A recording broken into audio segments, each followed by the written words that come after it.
I love making money for other people.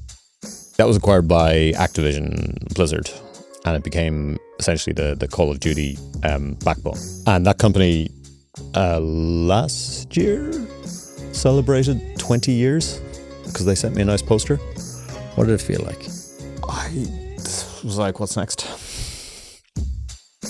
Welcome to the Entrepreneur Experiment podcast with me, Gary Fox. Today, my guest is Dylan Collins, the founder of companies such as Demonware and SuperAwesome. There are no words to describe how good this episode is going to be. There's no false modesty. Dylan is one of the finest business thinkers I've ever had on this podcast. So sit back and relax and listen to our longest ever conversation. Dylan, welcome to the pod. Thanks, Gary. A genuine privilege to have you here. One of the OGs of the Irish startup scene. Oh, OGs, like triple OG. Yeah, I guess this is cool. It also makes me feel super old. But hey, look, I was, it's an incredible archive that you've got here. Like, thank you. Like the history that you have captured is amazing. I get such a buzz off it because I think of it in the same way. It's like a snapshot of the person in that time, but we're catching up on all the history that they've got. But then everyone goes on to do way more. And now I'm 5 years in now. So now I'm in that lovely position of being able to go back to talk to people. And I'll just do that forever. Like, it's amazing every 5 years, every couple of years to be able to go back and go, what's been happening since? Because some companies go on a great growth trajectory, some don't. Yeah. But the founder story are just fascinating to me. I just want to have this on like sort of shuffle. So like each day I'm just getting a different bit of like, Irish business history. I love it. Irish founder history. It's very cool. It's very cool. Yeah, well, look out for the book. Come to all bookshelves soon, right? I got to get that out there. I hear about that. Yeah. You were nudging me forward, which is I just need to get off and get it done. You can overthink everything, right? So give me a brief context of, I don't even know where to start with you, to be honest. I was like doing my research. I was like, I'm not even sure where to begin. Where would you like to begin?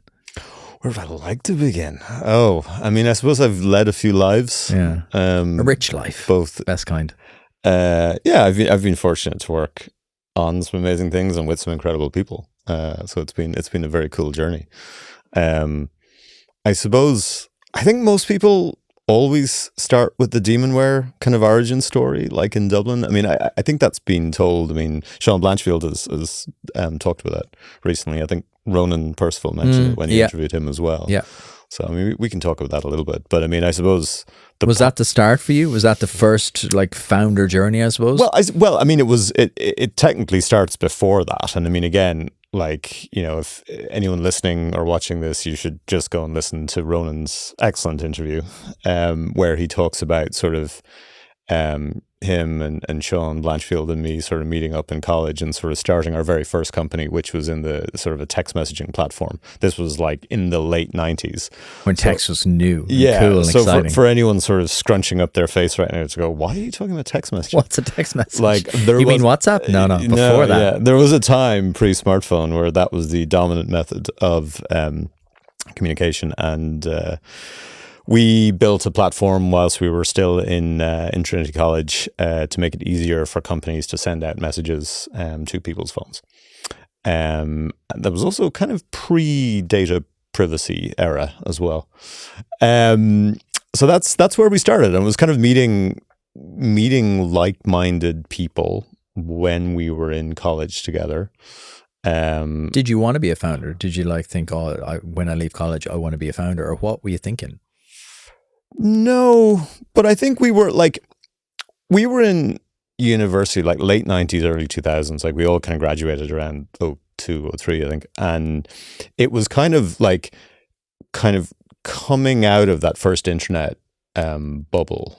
And so we had sort of been inspired by hearing about all these internet companies. And that really had been sort of quite effective, I think, in opening our eyes to, people can just go and build stuff. And I know to sort of, anyone probably under the age of 40 today who's listening to this is like, well, okay, that's kind of obvious. And you listen to, a lot of podcasts or read blogs, whatever, and that seems to be sort of a very obvious thing to go and do. But back then it was less so, certainly in the technology space. So I think we were just surrounded by stories of people doing things with technology with digital media, and to us it felt totally native because we were sort of that first generation growing up with. To you it was obvious. It really was. And like every day, like I think Ronan and I would sit down and we would look at like what telecoms company in Europe was rolling out what digital strategy, and we would come up with 5 ways that they were doing it wrong and 10 ways they could do it better.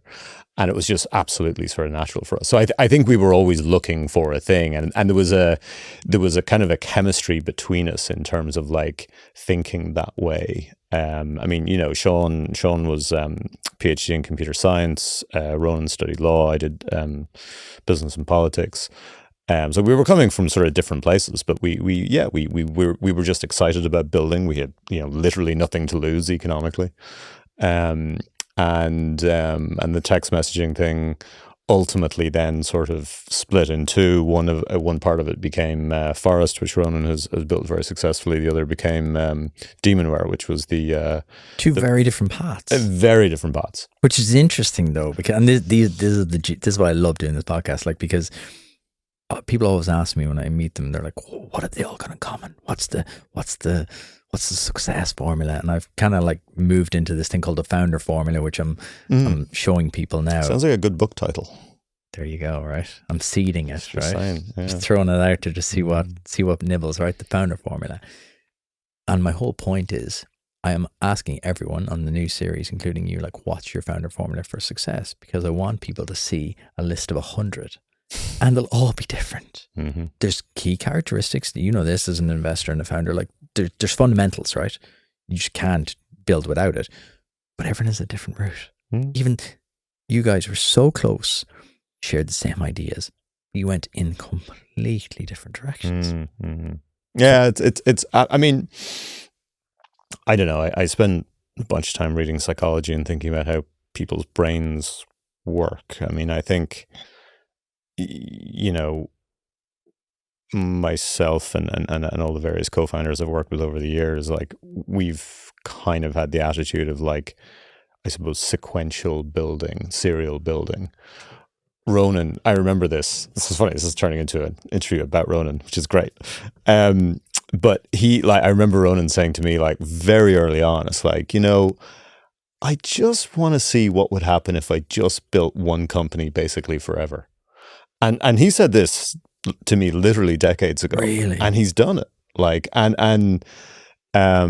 you know, I've the great privilege of still being, like, close with him and close to Sean, and we talk a lot, and we compare notes over the years, and it's like, it's one of those, it's kind of a lot of things you don't realize until you get older and you start to appreciate it. But the like, dots connect in reverse, yeah.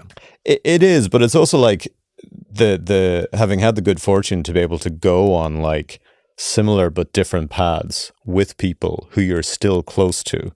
Like, and again, you know this, it's like building companies is a pretty lonely business, and you generally sort of get less close to people rather than more. Which is weird. It doesn't make sense, but human psychology behind it all is amazing. Oh, for sure. Like, and it's you know, to some degree, it's you know, building companies becomes the identity, and you know, it sort of subsumes the ego, etc. But I think that the unusual kind of genesis that we had, where we're still, like, we still have a thing, like, and we're able to catch up and compare things. It's pretty amazing to be able to do. But so I don't know why we, like, as in, you go back further at a psychological level, why we took those paths particularly. But, like, I think all of us and all founders have a certain grit. Well, the successful ones, at least, a determination, sort of, a willingness to just not die, refusal to die, like. Survive to thrive. It's one of the things I say all the time in the pod. Just survive first, and then you can figure it all out later. Digitalization. What exactly is it, and how can it transform your business? Well, the local enterprise office have you covered. Digitalization is incorporating digital tools into your business to improve efficiency and productivity, saving you time, money, and energy. It could be anything from stock control to an online payments or booking system, and now there's a grant for it all.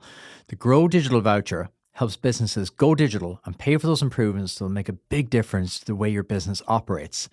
And the best thing about it all, the local enterprise office can handle it all for you.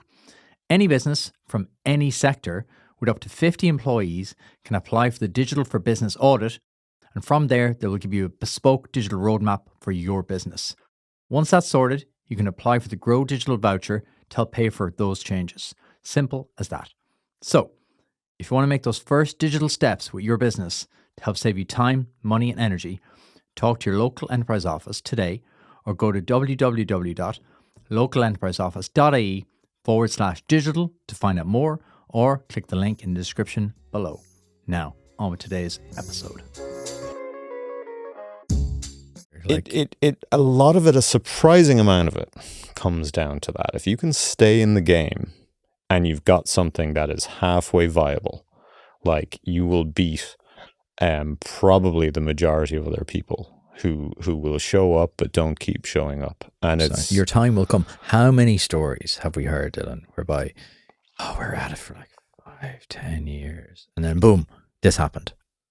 You know, this external force you could never in a million years predict. Not in a million years. COVID is a perfect example. It's a horrible example, but it's a perfect example.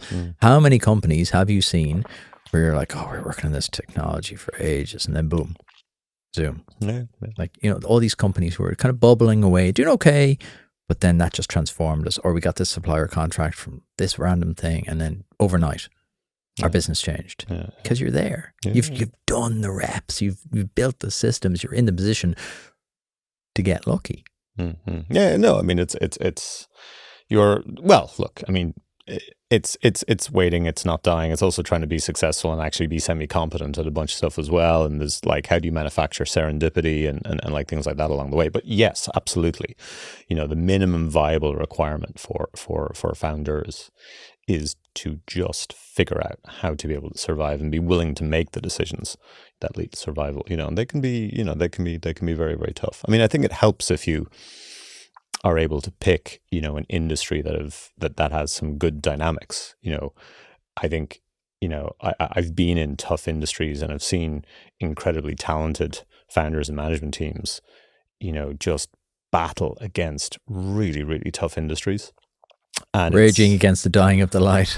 Yeah, I mean, raging against the dying of your unit economics, but like, it's, you know, I mean, I like our last company, SuperAwesome, you know, we spent a lot of time in the advertising space, you know, and that is just some pretty brutal, you know, unit economics about it. And, you know, that can really make things hard. And I think the more of companies and company building and sort of occasional investing that I see and do, like, the more I really think about, like, okay, what is this industry doing? Like, can it grow? Is it going to grow? What are the underlying unit economics? I mean, you look at the world of, like, you know, last mile food delivery, for example, right? Like, and you look at sort of the sheer quantity of capital that went in there, like, over the last decade. It still continues to do. And you're like, I think we've figured this one out now. Yeah, I mean, it's okay. Now everyone's finally making operating margins, but most of that's coming from advertising networks that they've built on top of it, right? Which is, I mean, irony upon irony. But like, you know, I think you've got to try and be mindful about that. And like, how can you sort of stack the probabilities in your favor when you're starting? Now, like, you know, I'm 3-4 companies deep at this point. It's very easy for me to talk about this stuff. Like, when we were starting, we paid this no mind whatsoever. And sometimes, like, there's an interesting argument about, do you pick growth versus unit economics? And all the delivery investors would say, well, yes, absolutely. Or at least all the ones who made money would say yes. All the ones who lost money would say absolutely no way. You know, I mean, but I do think, I mean, it's what I spend a lot of time looking for now. Like, you know, as we sort of come out of this last big kind of 10-year wave of growth in technology and media, which was sort of driven by zero interest rates and things like that. And now you've got AI coming in, which is kind of threatening to flatten everything. Like, where are the big growth vectors, like, for the next sort of decade, 2 decades? So tell us, where are they? Where are they? That's what people are here for. I mean, I think it's, I think AI is clouding everything, and I do my best to try and ask questions about AI and listen rather than opine on it, because I think everyone's got some very fluffy comments. I'm the exact same. I can't figure it out.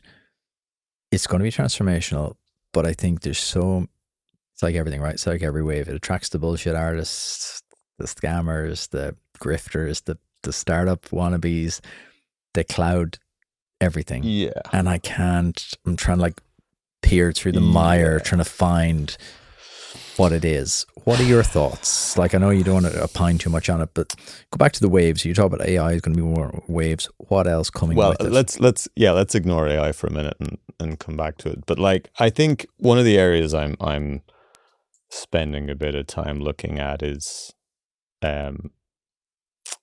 old people. And when you look at sort of digital security and cybersecurity, whatever you want to call it, around old people, like if you look at, I've been looking into some fraud data in terms of like what's going on with cyber fraud generally across all the age demographics. And I mean, unsurprising to literally anyone who's listening, like it is just rising and rising and rising, but it's probably just beginning.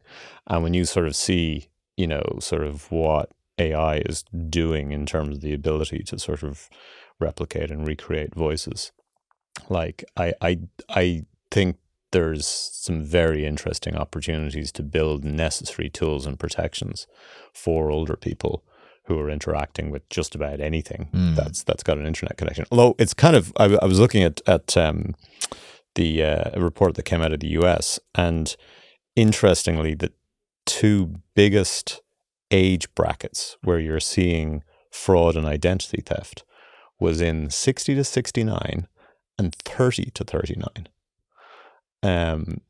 So it's what's the correlation? Is there a correlation? I don't think there's a correlation. I just think that we're starting to see, different waves of sort of attack vectors and different waves of like digital naivety, and I haven't pieced it together yet. This is me, like, as I'm doing my kind of Gandalfian wandering around what I'm going to do next. But I think, like, again, just taking this back to sort of a growth point, like, it's the kind of characteristics I look for. Like, okay, is this a market that is capable of like, tripling and tripling and tripling and doubling, over the next 5 years? Like, can it grow by 500% in sort of 5 to 10 years? And it's quite hard, understandably, to find markets like that. I mean, I think when we started, just to jump around a bit, when we started Demonware, that was when multiplayer gaming on console was just beginning. Like, that ended up going on fundamentally, I suppose, a 20-year tear. And you could never have predicted that, right? Well, maybe you to could. Some degree, maybe you did. To some degree, we did, right? We were building the technology to enable it. I mean, I think I think probably looking back, we sold Demonware too early. But and when you look at sort of, SuperAwesome, it was built around the fact that, kids were clearly going to become a much, much, much greater part of the internet in terms of usage, which they did over the course of 10 years. But now you kind of look at what's going on in a lot of those spaces, and, growth, revenue growth, whatever, kind of drops from sort of, 20% per year to maybe 5, 6, 7, 8% a year. I mean, the video game space is now the biggest entertainment sector in the world, has been for years. But its growth this year might be 4 or 5%. Like, it's flat, it's mature. Okay, where are the next growth spaces going to come out of? So I think those are sort of things that I mull, and I think what's like there's a huge bias, or a lot of bias, I think, around where founders choose to build, because it's kind of relevant to themselves. And that was one of the reasons that you didn't get a lot of solutions for kids being built, because most founders are not 11. And then I think the same bias is leading to sort of a lack of investment into what's needed by, people above 60, 65. I was just going to say the same thing. Yeah, we scratch our own itch, and it makes sense because we know that's a problem. That's a problem for me. Even if it's a problem for 10% of people, we're off to the races here. Yeah. I think there is like going to be a gap now between like not being able to understand those problems. Like everyone's getting older. Yeah.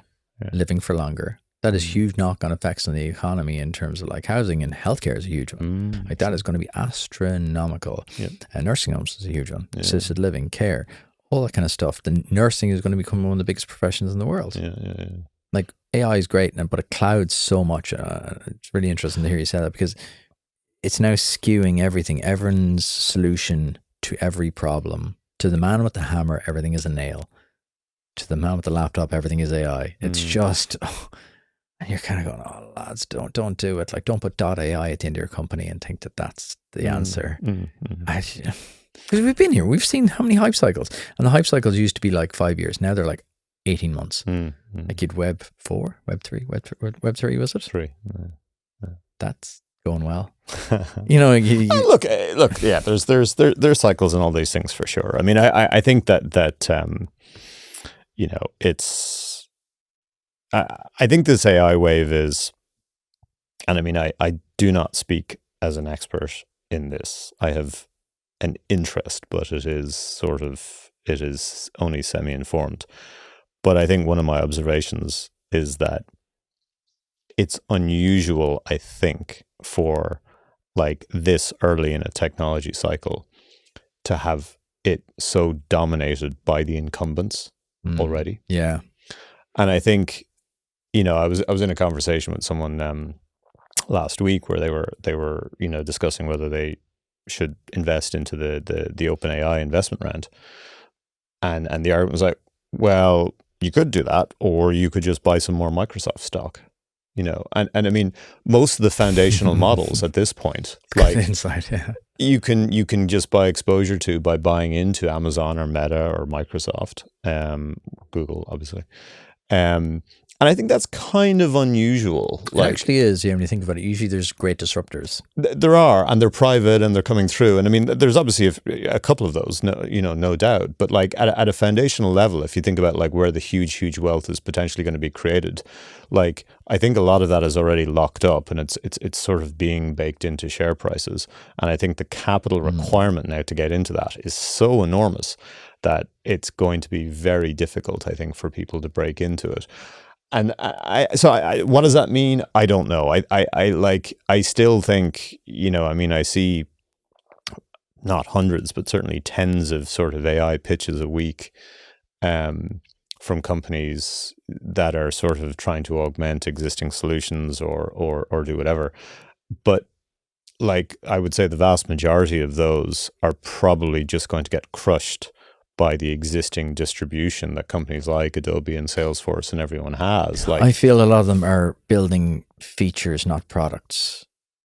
I feel some of them are building a little thing that makes your life a little bit better. But exactly what you said there, the big ones can just turn it on at a click. How many AI startups have you seen crushed by OpenAI? Oh, sure. Here's a new update. Here's a new update, and they're like, that was our whole business model, and that's just like line 10 of their update. Mm-hmm.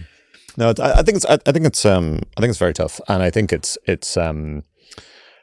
like again, I'm a bit weird as a startup person or whatever you want to call me, in that like I like to generate money for investors, and I'm always looking for where the exits are.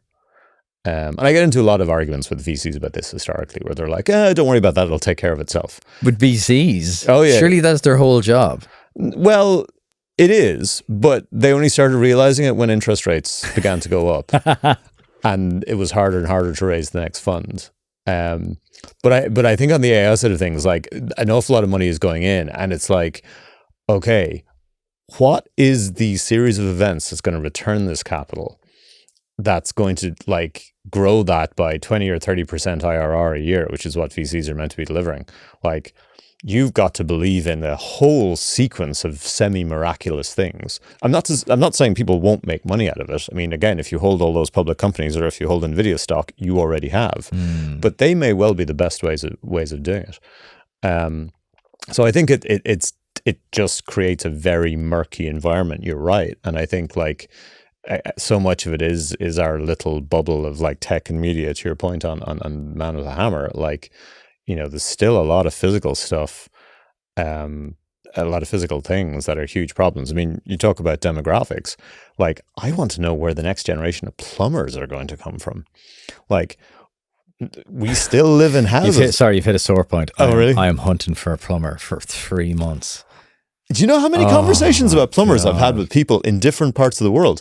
Like, there is a plumber bottleneck that's happening. Like, people talk about GPUs, but honestly, plumbers are going to be more of a commodity than GPUs in 2 years' time. Mark my words. I have a business ideas database I put down, and one of them was called Sparks, and it was just training electricians and bringing them on an apprenticeship scheme and getting them to commit to you for 5 years. And then the same thing for plumbers. I will. I didn't have a catchy name for the plumbing one. We'll come up with you've got good SuperAwesome. We'll come up with something similar, right? I will partner with you on this, because it's just because my background is property management. I had a property management company for like 8-9 years, and my heart was broken. Like, and when I found a good one, I was just like, cuddling them. Yeah. Like, I'll look after you. Just stay with me. At the minute at home, can I get someone? I can. Yeah. I literally had a guy come out, and I always try to go rock for recommendations. That's just how I run everything. Got a guy recommendation. He came out, and he was there a good 3.5 hours. Nice guy. Chatting away to him for 3.5 hours. He just kind of shrugged his shoulders. He goes, right, I have to head off there now. I was like, all right, is it fixed? He goes, no, Chance, I have no idea what's going on. Yeah. I was like, oh, shit. We know what water, no heat. I was like, right, you come back in the morning? He goes, no, I'll be back next Thursday. This was Thursday. I was like, oh, 7 days, right. So how are we going to get the old hot water working? He goes, yeah, it's a tricky one. That was his answer. Yeah. Honest to God, I was just baffled. Yeah. So no, I mean, look, if you were going to make some sort of long duration investments, like 20, 30-year horizons, like betting on a lot of those sort of like physical service layers, I think would make a lot of sense. Because, I mean, you've got demographics are in your favor, right? There's less and less young people that are going to be around, to an older population who are going to be living longer, who are, unless some sort of singularity actually happens, are going to be physical and living in houses and apartments and everything else. And, you know, we're going to need more of this, not less. And we kind of, I think there's been a complete over-rotation into AI, well, into technology in general. Yeah. You know, and you like, I don't know whether it's kind of monopolizing more of the general startup talent, but like, I think so. I think these things will try to attract people, kind of are drawn to the bright shiny thing, especially founders. Our focus levels are for sure questionable at best, right? The sweaty startup, right? That's there's great great Cody Sanchez in the States. There's a lot of great content on this, and she has an incredible point. Like, and you flip your point the other way. You're saying like the older generation are going to need it, the younger generation need it. Like, I would do a good bit of work on our house at home, and people go, "Oh, you're very handy." I'm like, "No, I'm not at all. I just try. I will just give it a crack." I went and did a DIY course in Cabinteely Community College over 10 weeks, every Wednesday for 3 hours, and he just taught you the basics: plumbing, wiring, block wall, plastering. You know, basics that we all should know, but no one knows. So like, your house is your biggest ever investment, mostly for most people. And we're walking around like, we bought our house 5 years ago. We got an email with who the bins are provided by, what broadband they had, and that was it. They don't even come with user manuals. Like, you buy something 30 quid, and there's like this endless documentation that comes with you accordion it out. Like, there's so many big problems yet to be solved. We live in a dumb world. So much stuff we have is dumb. Like, we talk about the Internet of Things, we talk about AI, but there's so much disconnect between the actual real world. Why is it fact or fiction? Is there less wow moments in technology now than there used to be, or is our bias taking over? So like the first iPhone, things like that genuinely surged things forward. People would lean over in a pub going, what is that?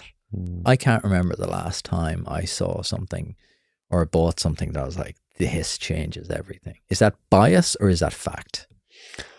I don't know. I mean, it's certainly subjective, but like, it's, you know, I think everyone is sort of fully immersed in, you know, content and real-time content and access to absolutely everything. So I think it certainly takes proportionately more. I think that's why money keeps going into VR, you know, because and now glasses with what Meta's unveiled with Orion, like, because it is a sufficient kind of step change in experience. And I think when you put on any sort of VR headset, it's kind of like, holy shit, like this is cool and different. But yeah, I think we are getting desensitized to lots and lots of things, and to your earlier point, like, everyone's kind of, I don't know if they're getting more specialized in areas, but they're certainly abstracting away more of their lives, which is interesting. I sort of, people pitch a lot of use cases to me around AI and sort of like, well, I use it to sort of construct an argument or to do, to try and do some reasoning for me. And I'm like, okay, that's cool. And I see the productivity, but also I don't know if I want to outsource my reasoning capability. I'm just going to take the words out. You're thinking. Outsource your brain. I use AI and I use Notion, and the two of them together are like a second brain for me. Yeah. Shouldn't be my brain. Mm-hmm. If you take away humans' ability to reason and humans' ability to think logically. No, I mean, look, there's no, I think with every technology wave, I mean, I end up still kind of getting drawn into conversations about, like, technology and kids and the impact of social and internet and smartphones, on sort of kids and teens. And like, every wave of technology brings pros and cons. Like, it's not, it is like, nothing is completely better. It always, there is always a trade-off, right? And things just change, and you look at the history of like, our species, and it has risen and fallen, and like, we advance things and we take a few steps back, and that has just historically always been true. It's one of the very few consistent things you can say. And I think, when you look about sort of the rush into AI, like, it's still kind of wild that you have a lot of people sort of declaring that sort of, okay, well, we're trying to build AGI because that's going to go and basically do everything for us, and then that deflates the economy and universal basic income, and then we have nothing. And it's kind of like, okay, so we're all basically talking about some giant sort of digital death cult that we're all subscribing to and investing tens of billions of dollars in. I can't get the logic. It's fascinating, and to some degree, like, to a very large degree, people don't know exactly where this is going. Like, are there enormous benefits that will come out of what's now being built around LLMs? Yeah, I'm sure, lots, right? And maybe even some productivity too, who knows?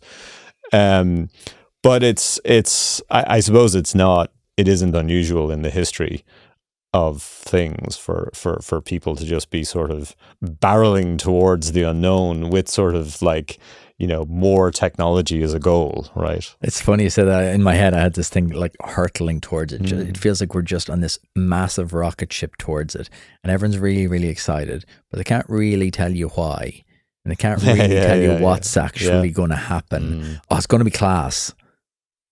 Okay. How specifically? Oh, like, it's going to do all the shit work you don't want to do. Okay. But like, there's loads of the shit work I have to do. I still have to cut my garden. I still have to, like, now you can get robo mowers, I know, but like, yeah, I just can't fully square that circle. There's a couple of things I want to talk to you about technology and kids, but I also want to go back to a couple of we got drawn into AI. It's so easy to do. I wish people would invest more money into thinking about demographics and fertility rates, because that's an issue. And I wish more people, or there would be more capital invested into research into the sun, and more capital invested into near Earth object identification, because it would be an awful shame to develop some kind of API for an asteroid to wipe out the planet. And I don't know, it feels like we could just allocate a little bit to that. What waves, right? So we're going to sidestep AI. What other waves? You said two there, demographic and fertility rates. Actually, we had Philip McGlade from Therapy, Fertility, and just literally before you, and he was talking about that, like how it's a massive issue, like globally. Fertility rates are dropping astronomically. Huge environmental factors contributing to it. What are you thinking in that space? I'm not a scientist. I just sort of look at the numbers. I mean, I think it's, you look at the implications for demographics over the next 50 to 100 years, And like in the West, it's pretty frightening. One, in terms of the proportion of younger working people whose tax base is going to be required to support all the older people. I mean, there is the mother of all battles coming up between old and young, which is sort of going to be very interesting. Secondly, like for countries like China, I mean, within the next 100 years, on the current trajectory, China loses 50% of its population. I was reading that last week. The Financial Times did a brilliant, in-depth piece on it. I was like, whoa. And they actually went back 25, 30 years, 40 years, the single child policy, and how that now is playing out. Well, it's in contrast, you got the US, right, which went through the baby boom, and they're one of the few countries in the West, actually, who will have a larger population for longer, just because they've had more kids. They've had historically a slightly higher fertility rate. I mean, it has all sorts of interesting impacts. But like one of the things that I sort of poke at a little bit is like, how does this break our investing assumptions about the future, right? So we tell people now to go and when they're thinking about their pension, it's like, well, you should go and invest in the market because this is the return it's going to give you. But like that return is sort of based on, well, very much based on historic performance.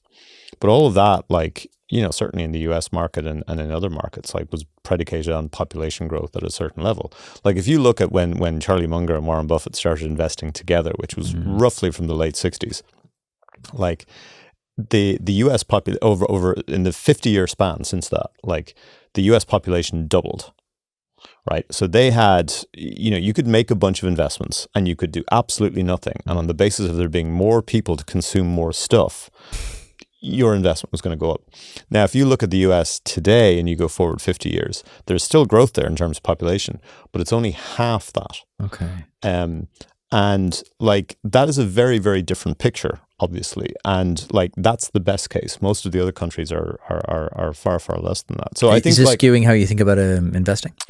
It's making me think about what, if these are the long-term trends and that is the math, at what point do these things start to get pulled forward in terms of how people are thinking about them?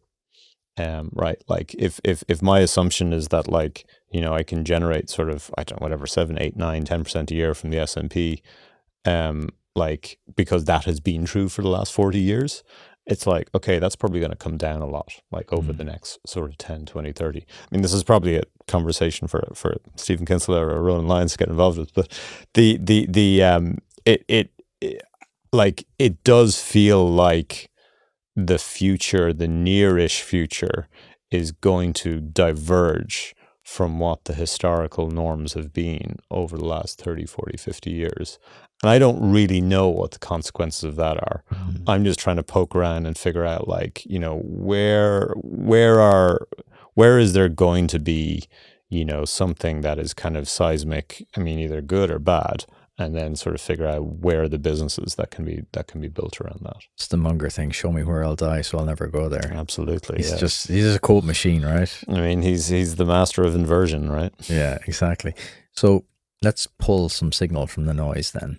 This is your Gandalf moment, you've been wandering and figuring all the stuff out for me. So we have loads of aspiring founders listening. What areas should they be doing deep dives into? Where to build businesses? I hate asking or answering that question. I mean, look, I think I will give you a collection of probably not connected answers. I mean, I've spent a bunch of time looking at the UGC gaming space, so user-generated content gaming space. So around Fortnite, Roblox, Discord, you're seeing lots of interesting companies be built from people who are just starting with games or communities in those places. And what's really interesting about those, at least in my opinion, is that they're companies that are being built in a sort of a non-startup ecosystem. When you go, I spend a lot of time with these founders, and they're all young, 19, 20, 21, 22. They've never heard of Y Combinator, and they don't give a shit about it. Probably a good thing. because they're making all their money from Roblox, or they're making all their money from Fortnite and UEFN. And like, I think those places are like, when you're interviewing in, let's say, 10 years time, right? Like that cohort of, let's say, Irish founders who've come through, I guarantee you some percentage of them will have started their first company, not as a text messaging platform, but as a game or a map or something that they built in UEFN or Roblox. Like, and I'm also reasonably convinced that, like, you know, at least $1 billion plus company is going to come out of those ecosystems, because they are being built as places for developers to go and build and play and monetize. And, you know, they're interesting for a couple of reasons, I think.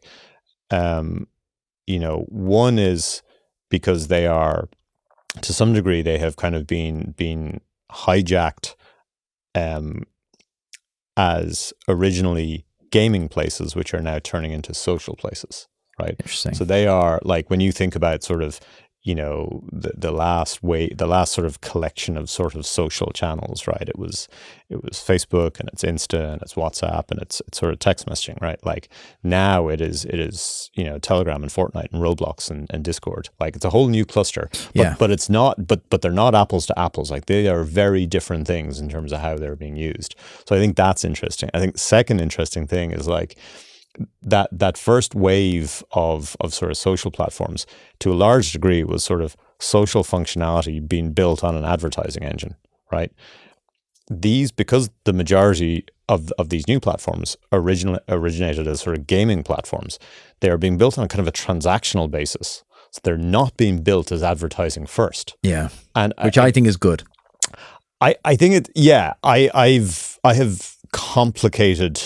have a complicated relationship with advertising, in that, like, we've built quite successful businesses around it, but I also believe that the attention economy has probably destroyed the internet. And if I could go back in time and change one thing, it would probably be that. So yes, I do kind of agree about that. I think advertising is a terrible business model for content consumption for humanity.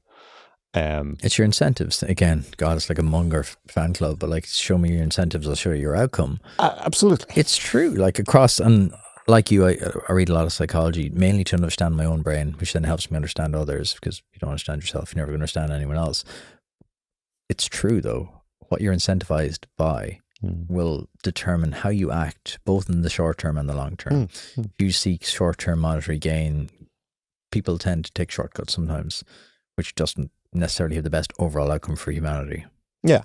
I think that's totally true. I mean, it's why I'm actually, like, I'm very pleased to see the rise of you know, newsletter commerce, you know, and I think, like, I pay for a bunch of newsletters. I'm sure you do. I'm sure everyone listening does, right? And it's cool. Like, what are your favorites?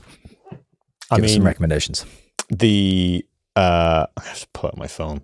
But like, I subscribe to, like, some ancient history. I mean, the thing is, like, you let your nerd out. It's fine. You're hoping for a business answer, and it's like, dude, no, I'm not. You, like, restaurant, like, no, because this is the complexity, right?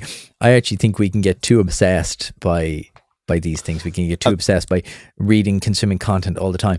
It's funny, people always ask me, well, like, what other podcasts do you listen to? And I'm like, I'll give you a list, but generally, like, random stuff, like some history, but like sport. I like to tune out. I'll listen to, like, Man United podcast about, like, 59 minutes about why they got absolutely walloped this week again. I consume an eclectic mix. Yeah. Like, I will read like this morning I was reading a parenting book. Like, I think the most interesting people I know are interested. Be interesting and be interested. That's how I think about it, like, myself. Like, be interested in others and be an interesting person. And you do that by having breadth.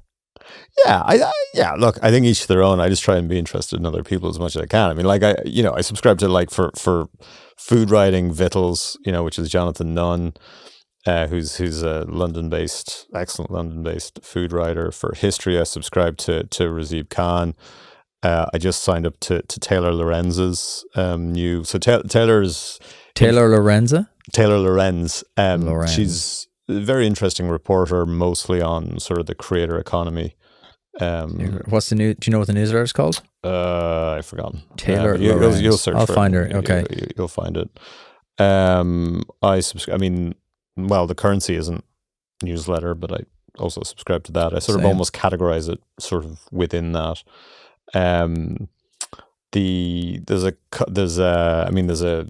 There's a rap newsletter I subscribe to. A what now? A rap, sort of it's more sort of a Patreon. You are really an eclectic character. Rap. Well, I started so much of what a lot of people joke that so much of what I do is because I was a terrible rap DJ and sort of that career didn't go anywhere. Oh, now we're getting into it. Yeah. Now we're going somewhere fun. Yeah. Rap. I used to be a hip hop DJ. Like, I mean, back when pirate radio was a thing, I played on pirate stations in Dublin. Did you have a name? Yes. Can you tell us? No. You can Google and you can probably find it. Actually, I don't know. I haven't tried that, so I'm not sure. Rapidly sweating, checking Google to see if people are finding his. No. I mean, hip hop and rap is my thing. I absolutely love it. Like, really? It's. I think there'd be a lot of people listening would have known that about you. So there you go. I don't know. I think anyone who's worked with me knows it, because all of our project, when we're looking at like investments or acquisitions or doing anything, I always insist on code names because it's important and people like leak information accidentally. But you will always know a project I'm involved with because it will have like a rap album name as its code name. Give me some of the ones that are expired. You don't have to give us current top secret. Well, you won't know what they are, but I mean, there was a very big project like in Epic Games at one point that was called Project Illmatic, for example. Illmatic. Yeah, it's the first Nas album. Okay, I love this. Now we're really getting. Well, I wanted to call something like I wanted to reference Scary Era in a code name, but no one could pronounce it because I was dealing with too many Americans. Scary Era was one of the classic Irish rap groups. Re-Raw and DJ Mech. They were assigned to Island Records, I think, in the 90s. You should look them up. They're very good. I love that. They're the little things that make life fun, right? Oh, having a bit of crack in your day to day, going, yeah, we're going to have like code names, and it's going to be like about rap albums. Well, it's always amazing when people ask, "So, where did this code name come from?" And you just sort of describe it, and just the room goes quiet because no one really knows what to say. Particularly in some of the circles I move that are, I don't know, a little bit more polished than me, perhaps. So bring me back to your own journey, right? Because I think people will be familiar with Demonware. You built that up and then you sold. You said earlier you kind of referenced maybe selling too early, but what was the process around selling that? Because I'm interested to get your ideas and your insights around kind of like founder selling companies. Oh, I have lots of thoughts on that. I mean, I suppose... Let me just take a run through all of them so you've got the context. But like that was acquired by Activision Blizzard, and it became essentially the Call of Duty backbone. Amazing. And that company last year celebrated 20 years because they sent me a nice poster. It was just amazing that... Just a poster? Yeah. Nothing else? Well, they sent me something earlier on as well. But a Lamborghini. It was kind of amazing that, like, you know, for a software company to be in business for 20 years and also like for an acquired business to be around for 20 years is absolutely remarkable. Call of Duty though is an epic franchise. I'm a Call of Duty gamer. I love it. And then Warzone and everything else. Yeah, no, the team... Warzone's my switch off. That's how I switch off. Yeah, that's how I'm still more Fortnite for kind of obvious reasons. But yeah, John Kirk and the team did absolutely amazing work growing and building that in Activision. And it was a great example of an excellent acquisition where they invested in it and you know, it really added a tremendous amount of value. And two separate former Activision CFOs have told me the internal valuation of it and laughed at what we sold it for versus what they now value it at. Oh, like, okay. Context is everything, though. At the time, I'm sure that was all the money in the world to you. Oh, for sure. But it's an you know, like I think when it comes to sort of selling companies or being acquired, like there are so many considerations that go into it, and I am a believer in sort of like, you know, pricing maximums or local maximums in pricing, right? Where you can, you know, what does that mean? As in, like, you know, sometimes you will be in a little micro bubble within a bubble and people are overpricing things, and you have to be able to have a grown-up conversation with investors and say, look, we think we're being priced probably 2 or 3 years ahead of where we are right now. Like, if we don't take this, we don't need to take this because our balance sheet might be good, but this probably means that we are going to be here for another 6 years or 7 years or 8 years. Right. And it's, those are tricky conversations, especially when because again, you're sort of like, I always laugh when investors say, kind of casually say, oh, we'll just sell this company. It's like that anyone who says that doesn't know what they're doing or hasn't done a huge amount of it, because you don't just sell a company. Like if you're in a fund and you're investing, like the duration of your fund has absolutely no bearing on the optimal time to sell that company, because that is predicated on like what's going on in the market. It's what strategics are doing, and like a timeline for a strategic buyer, like if it's a big software company, big tech company, whatever, right? Like their timeline is wholly independent and unrelated to what you're doing, right? And that, like, at some point that will be there, and at some point that won't be there. And I mean, you can argue around sort of the entire spectrum of this stuff, but like, I am a believer in like, not necessarily being able to choose the optimal time to sell. Sometimes you get lucky on that, and sometimes it sort of is around where like, an amount of money has gone in and it's not too much and it's not too little and it's gotten you to a certain scale, et cetera, et cetera. But I think, in general, I think investors, certainly the more recent generation of venture investors, have to get much more aggressive, much more hands-on, much more creative in how they are returning capital, and that means you've got to have, and I think you can have that now. Like when, these days when I talk to venture investors and you're talking about exits and selling companies, no one is getting weird about those words being used in a room. Whereas you go back to 2018 and 2019, and you're in a room with VC and you're talking about money, and you're sort of saying, well, shall we talk about where the exit's going to come from? And they're like, oh, well, we don't really want to talk about that too much, blue sky, just keep going. Why was that? This is something I've thought about a lot. Is that because they didn't want to be seen to be too founder aggressive? Didn't want to seem to be like, oh, we're going to come in and sell this out from under you? Because I know there's a wave of that. I read The Power Law recently. Yeah, sure. Yeah. Such a good book. Yeah, it's great. It's a really good book. One of my founder recommendations. Yeah, really helped me kind of understand investing a lot more, especially VC investing. And there was a wave of like, companies were getting bought and broken apart and sold. And then there was like the reverse wave when founders were empowered, they were like empowered to go because it was kind of the hero founder era. Yeah. Was that why they were afraid to kind of like be seen as like the big bad VC wolf? Yeah, I think there's a little bit of that. And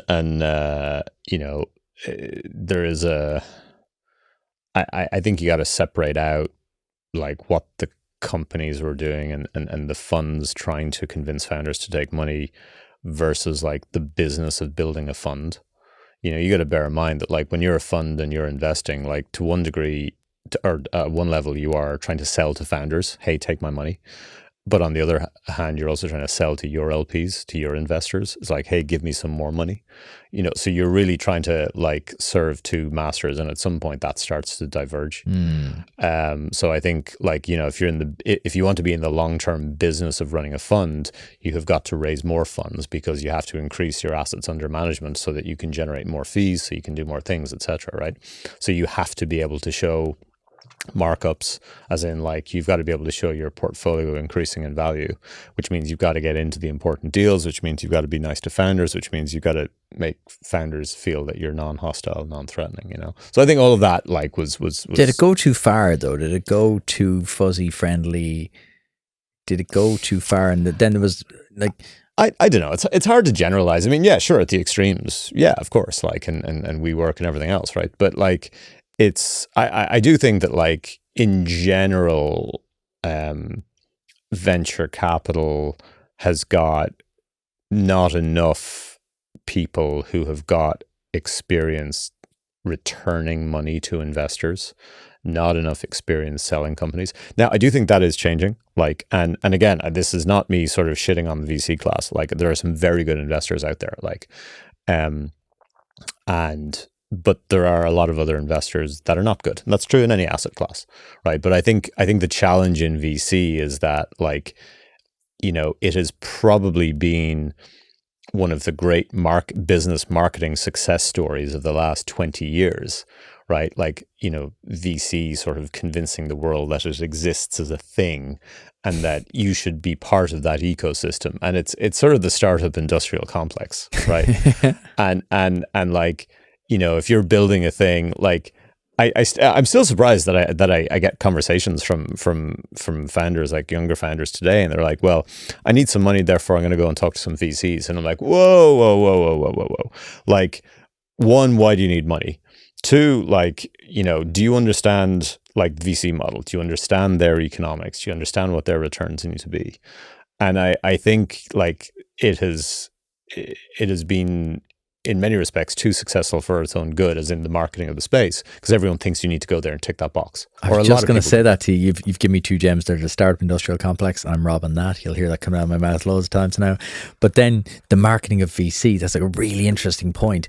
They became the default solution. Startups need money, VC. Startups need money, VC. Like, bootstrapping fell out of fashion.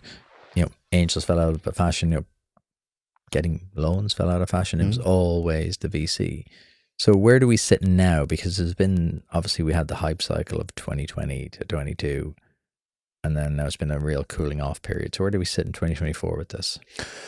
Well, I think it's really interesting. I think that at a founder level, like, I get into lots of conversations with founders who are starting their first thing or second thing, and their attitude is like, well, I'm going to bootstrap it, which means either I'm just going to sort of try and do this purely through revenue, or I'm only going to take one check, one round, and I'm not sort of planning on making this sort of a daisy chain of financings in terms of, like, pre-seed, seed, Series A, et cetera, et cetera. And that's kind of their attitude. I wouldn't say it's like an anti-VC attitude, but, like, it's definitely being more mindful about what capital is going in. I think second, third time repeat founders, like, again, generalizations, but, like, I think a lot of them get a lot more comfortable in using debt, where they can. I think you're seeing a lot of people thinking about roll-ups and sort of M&A and structured stuff in terms of how to build and how to scale. And I think that's very healthy. Right, like, there are lots of different ways to sort of build and construct companies, and I think having a little bit more, like, I've always sort of felt myself as having kind of a private equity mindset in a VC ecosystem, and I think having a little bit more of that is probably good, because at the end of the day, if you are taking money from people, sometimes everyone forgets that you have got to return it, with a kind of a commensurate kind of risk-adjusted return, right? So I think you are getting, more nuances in how founders think about building. And I think on the investor side, like, you are definitely seeing, some VCs start to think, much more creatively about how they're scaling. So, Molten Ventures actually today or yesterday just announced they'd acquired another fund. They've been it's their stated strategy. They buy secondary portfolios. So they're basically buying portfolios from other VCs. You can almost kind of think of them as like a VC fund roll-up. And that's really interesting because, you'll have all of these VCs and they're sitting on a portfolio of stakes, and the companies aren't getting acquired, but they still have to figure out how to return money, to their investors. So when you've got a player in the market who's saying, okay, well, we're going to buy your portfolio that returns money to those investors, that fund can then go and raise another fund that puts more money into the ecosystem. Like, I think that's super interesting to see. But I also think you're seeing, like, a lot of, or certainly far more, and definitely more in Europe, serial founders, repeat founders who are putting together, like, SPVs and syndicates of angel investors to go and do rounds and lead rounds. I mean, this has been going on in the US obviously for years, and it's been going on in Europe for a bit, but you're seeing it, or at least I'm seeing it more and more. And, in several cases, you're seeing companies that are like, turning down like a VC term sheet because they would prefer to take a syndicate of useful angels. So I think that like there's a shortening of the distance between founders and capital that has come out from all of this, because founders are getting a bit more capital sophisticated, I would say, on average. And I think 5 years time, I would expect the VC market to probably look a lot more consolidated, and I would expect some of them to sort of look a little bit more like private equity and getting a little bit more creative in terms of what they're doing. And I would also expect there to be a lot more debt floating around. I think everyone venture debt has been has quite an interesting history, and we took a lot of it, or took a chunk of it at least in SuperAwesome, and it makes a lot of sense. Anyone who's an equity investor kind of doesn't like it for the obvious reasons, but I do think you're going to see more of that over time. So I think we're going to come out of this decade in general with a much healthier sort of company building, company investing ecosystem. Probably not without a bunch more pain along the way, but I think you actually end up with more kind of robust companies and probably higher quality investors. Now, I think it'll take the rest of the decade though. So take me back then to SuperAwesome. What a name. The exit Demonware. Yep. What happens then? Left Demonware, left Activision. So you were bought and then you stayed for a wee bit? Stayed for a bit, was very impatient, felt a burning need to start a new thing. At the time, this was like 2007, 08, I guess. You had social gaming was starting to become a thing. So you had like Zynga and companies like that. And so I started that was the only company I started as a solo founder, a games publisher called Jolt, and we licensed IP and built social games and browser games. And what does that mean for anyone not familiar? I'm sure so it was everyone probably knows the names if you say them.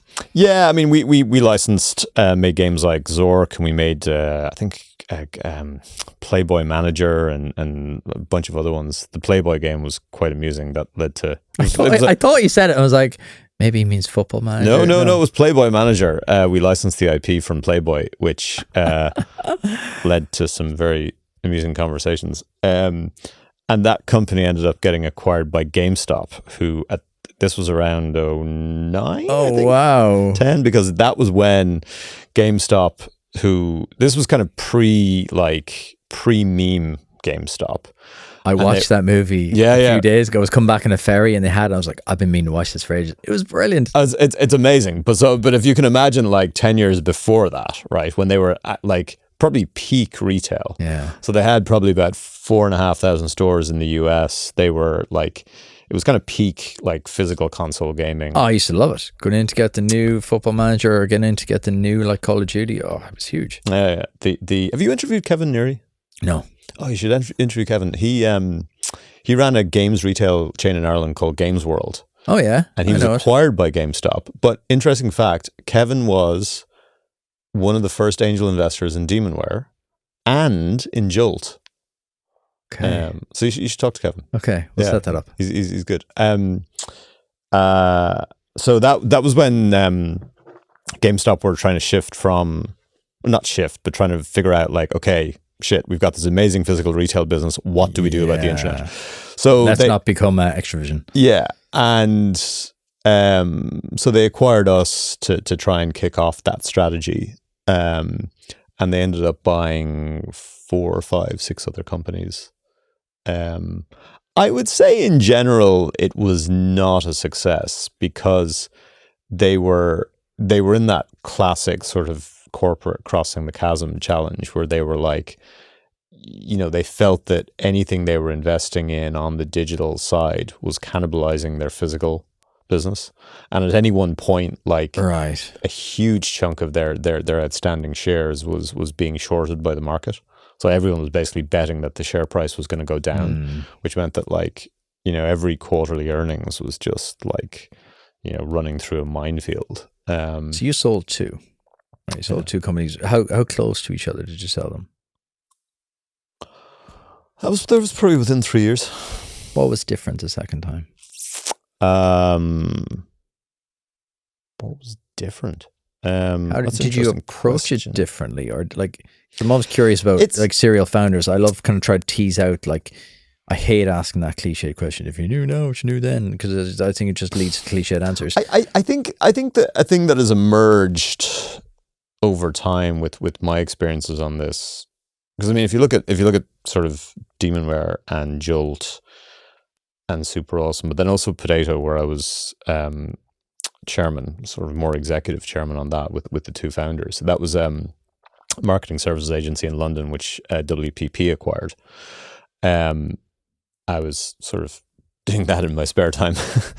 But if you look at that sort of data set, like a lot of it, this is also not a surprise, comes down to relationships and chemistry. Like it's very rare, even in all the things that I've seen sort of tangentially or from a distance, like that deals get done without some kind of pre-existing chemistry between the principals. And one of the things I like, when people sometimes ping me and they're at a certain stage in the company and they're like, hey, like, you know, we're thinking about maybe selling it, or we've had some inbound, or like, what do we do? And I'm like, okay, have you gone and made a list of all the people who might buy you? And they're like, well, kind of, yeah. I'm like, okay, cool. Do you know like who the key people are? Do you know the CEOs in there? Have you got relationships? Have you founders, whoever they are, like, have you got relationships in there? Do you know them? And most of some of the time they do, some of the time they don't. But like usually, like I really hate giving advice because so much of this is survivorship bias. But like one of the things that I do think is a really good investment is like build up a relationship with all the people you think might at some point buy you, because it matters. And like you can have, I mean, okay, you can have an incredible business that is phenomenally profitable, doing amazing growth, and you can hire a bank to go and sell you. And okay, that will probably work. But most companies are not going to be in that top decile or top sort of quintile of companies. Most companies are going to be good. Okay, you've got a couple of potential buyers. It's, you know, maybe you are lucky enough to have someone saying, hey, we think we might want to buy you. Like, but a lot of the time it's way messier behind the scenes, and you would take, you know, multiple runs at these things. But like in all of those cases, like when we've been acquired, like it was never, there was one exception, but like it was never like someone leaning across the dinner table going, we'd like you to join the family. It was always like spending time with people and comparing notes on strategy. And then like, you know, oftentimes it's like we were going out to raise investment and we're like, hey, we're going to raise to do this. Here's our plan. You know, we've got chemistry, like, you know, we've got some shared values, and it's usually at that point like where something can come around. But I like investing in network and investing very specifically in potential acquirer network. And I mean, that sounds like it's a little bit like unimaginative, and often, you know, companies come out of nowhere that you hadn't thought about, but like it will usually always pay some kind of dividend. There's very little downside, right? There's very little downside to building more quality people in your network. It's one of those bits of advice that seems quite logical and obvious, but when you actually sit down and think about it, it's not. People won't have kind of gone, okay, who could buy us? Okay, great. Do we have any relationship with them? If they're just names on a spreadsheet, you can. I mean, people I think make what is often the mistake of thinking they just need to know the corp dev person. It's like, no. In a lot of companies, corp dev are kind of admin. Like they're lining it up. They've got to find a champion internally to go and put some career risk on the line. Because most deals these days, like I think what a lot of people don't realize is that like a lot of acquisitions equate to career risk for someone on the acquiring side. Like people don't think like that, you know. Yeah. And you know, I think in GameStop, you know, it was a very different type of acquisition because they were sort of trying to bridge into the future. Whereas in Activision, they already felt they were there, and it was a slight, you know, they didn't have a technology division in Activision at the time. It was all game studios. And so Demonware became sort of essentially the bedrock, the foundation of their technology business. Whereas, well, that's a transformational acquisition. It's transformational, but it's really sort of like, you know, it's adding on another dimension, or it's adding on another piece to a direction you were heading in. Whereas with the GameStop deal, because you were trying to do something that was a different business, and that fundamentally, like that was transformational, because you sort of long term you wanted to say, hey, we got to move all of this revenue all the way over here, and that's going to displace a whole bunch of stuff. And you were running into all sorts of like politics. You were running into sort of like there's vested interests. Politics. Oh, there's I mean, vested in, like that's the one thing I think people forget. In a literal sense. I mean, you had their e-commerce teams that were running the website fundamentally competing with their physical retail teams, and they couldn't discount on the website because that would undermine obviously physical retail, which meant that e-commerce couldn't be competitive with Amazon. Right. And you think about like, how do you try and untangle like that sort of Gordian knot? And so, you know, like, again, when we went in there, one of the things we were pitching, it's actually one of the coolest things we did, was so at the time we were doing all of our user acquisition, obviously through Facebook. So we were acquiring users and spending money.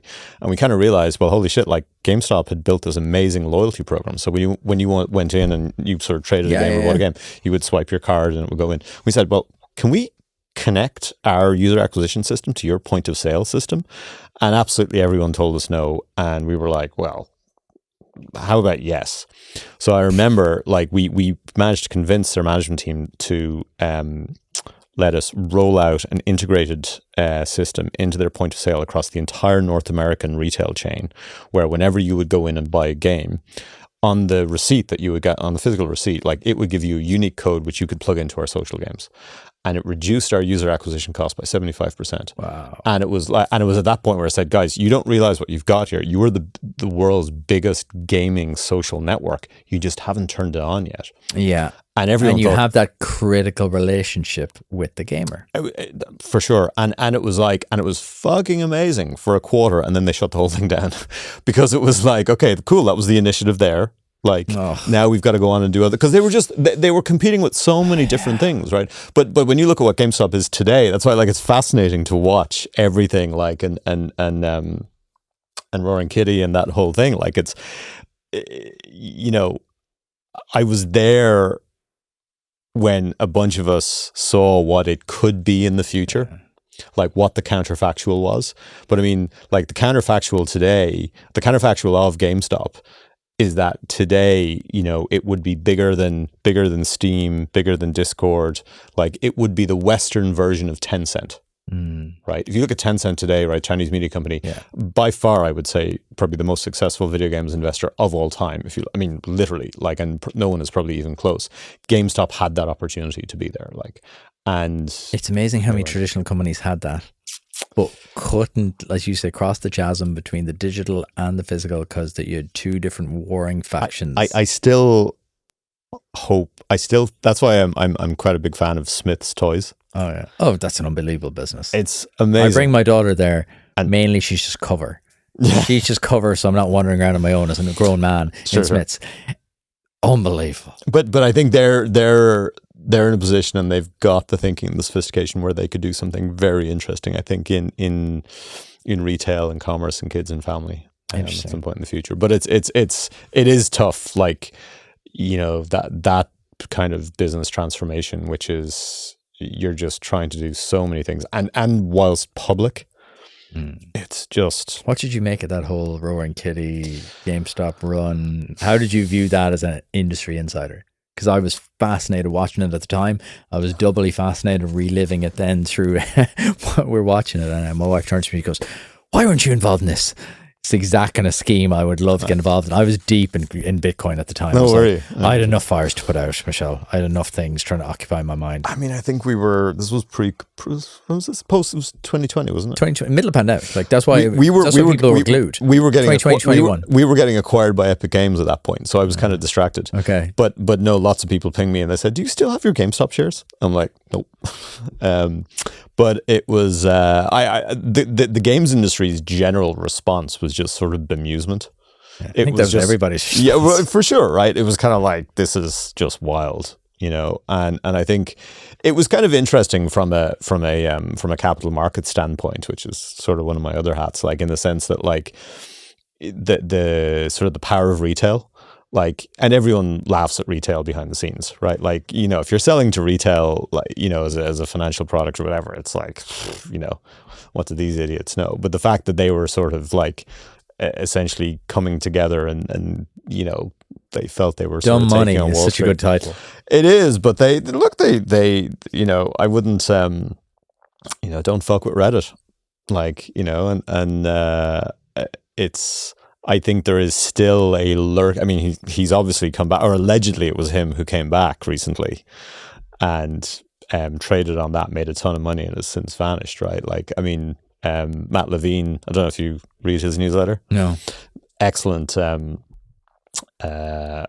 What does he cover? He's a Bloomberg newsletter writer, Okay. but he writes about sort of public markets and things like that. Okay. And he writes excellently on Elon Musk. He writes excellently on all the GameStop stuff. He has speculated about many things around there. But I think there's kind of a lurking retail power there that will get reactivated from time to time, and obviously it took a run at Web3. It's taken a run at other things, but it is interesting where it comes from. Like, I went through a spate recently, like of being in a few Ubers, and like the drivers would turn around to me and they would ask, apropos nothing, like, what are you investing in? I was like, really? Yeah. And I'm like, I was like, well, various things. I was like, but kind of give me some context. What are you investing in?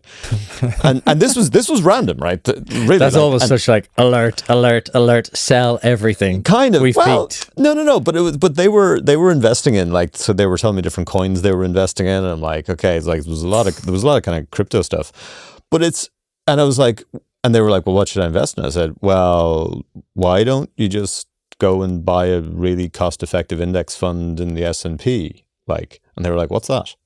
I'm like, huh. So they were buying individual shares, were they? They were buying coins. They were buying coins. I mean, they were buying crypto. But the point was that, like, you have, you know, I used to sort of roll my eyes a little bit when people would talk about, like, the need for kind of financial literacy and investment literacy and things like that.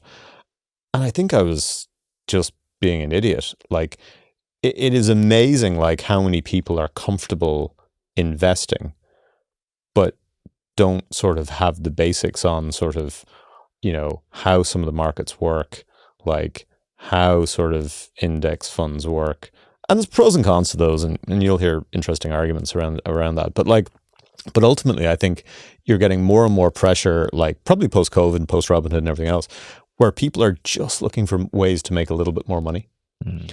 And I think that's actually quite healthy. But I just wish there were more alternatives than sort of like, you know, whatever, sort of buying or selling options on GameStop or things like that. Like, I do think probably in the West, maybe everywhere, financial literacy, investment literacy is really, really bad. And TikTok is probably making it worse.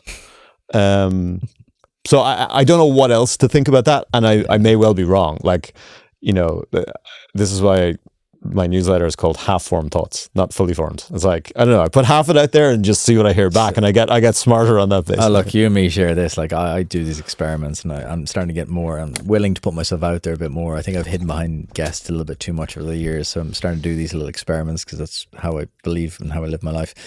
And I've started this art of compounding experiment. So during COVID, I did coffee to crypto every day. I'd not buy my morning coffee, which is £3, and I invest in crypto. Oh, interesting. End of the year, we had a couple of grand.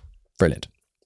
Just to teach myself the power of compounding, because it's the psychology thing you talked about, Ronan, there at the start, being able to see into the future, going, I'm just going to do one company forever.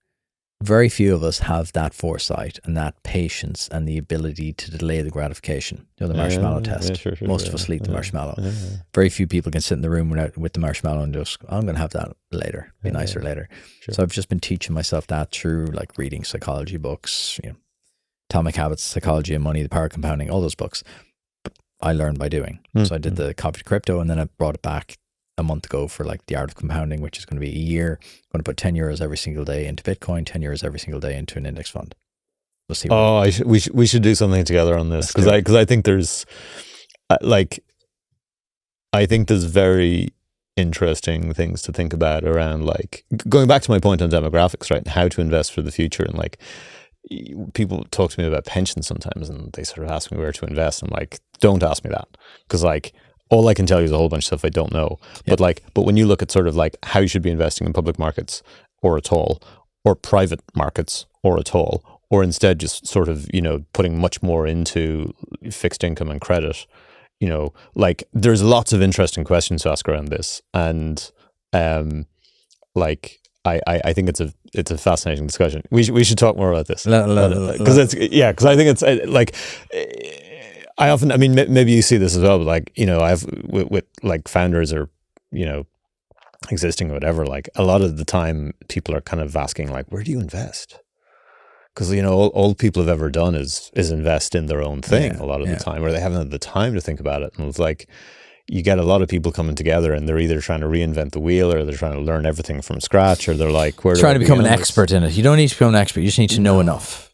Yeah. You can't be an expert in everything. I think, look, my sort of basic outlook is try and avoid the traps, right? I mean, it's the Munger thing, right? Like, but I am kind of startled at, on average, sort of what the level of investment literacy, financial literacy. Well, here's what I find strange. Two things I find strange. I'll give you the kicker about my experiment now in a second. One thing I find strange is that people will do nothing and then try leap to genius mode. They'll like try outsmart the market. Very few people can do that. Probably 1 in a million can outsmart the market by getting really lucky. But we have this false illusion that we can outsmart the market, just even though we've no real experience in it. So I just try to do the opposite. I just try be very, very steady, very kind of like just be involved. Here's the kicker. So I said, right, anyone want to do it with me, just get involved. Again, caveat, not financial advice, caveat, don't invest. All the usual shite you have to kind of cover yourself with. I said, look, if you want to get involved, I'll just create a small group. So 50 people replied, said, yeah, love to do it with you. Wrote them an email, said, right, look, it's week 1, we're going to do it. I'm going to put 50 quid into Bitcoin, 70 quid into Bitcoin, 70 quid into just an index fund. And so it's 50 people. We're week 4 this week, right? This is week 5, just started week 5. How many people are still active?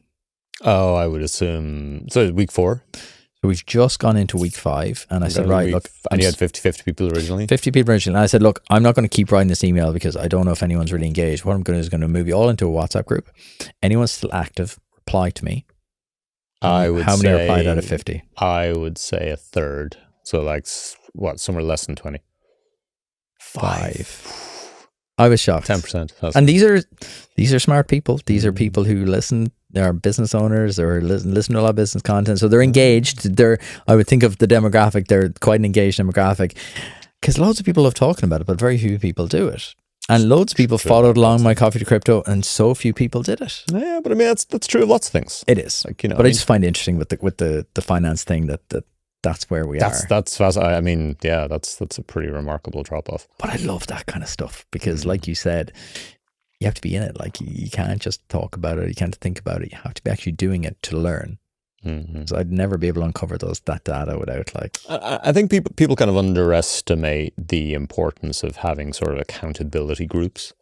And I think that's the thing that I've read poker players do quite a bit. I think Annie Duke has written about this. Very good writer. What? Very good writer. Yeah, I've enjoyed her books. Yeah. Where like you would go and sort of explain like why you did certain things, but in a group.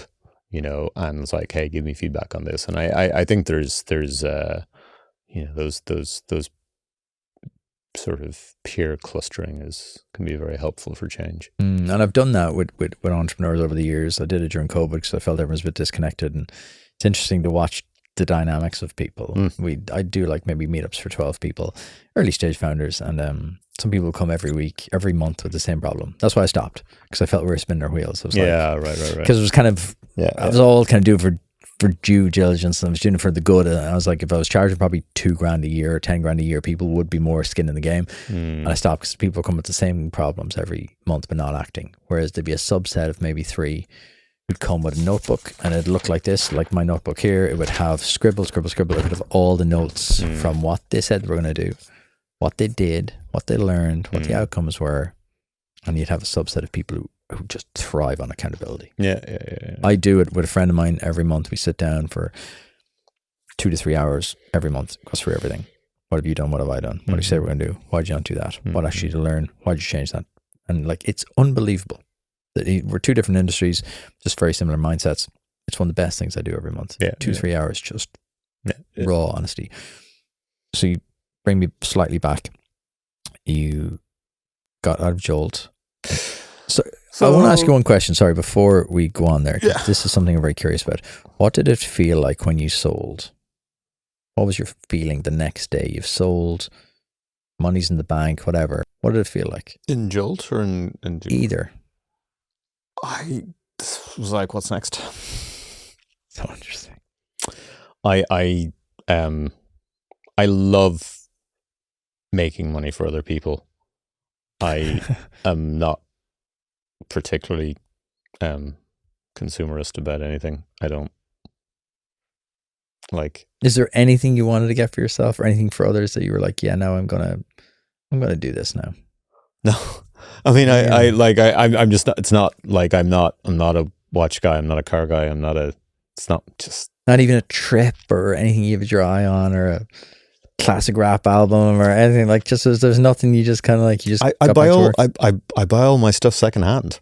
Like, I'm not like I don't.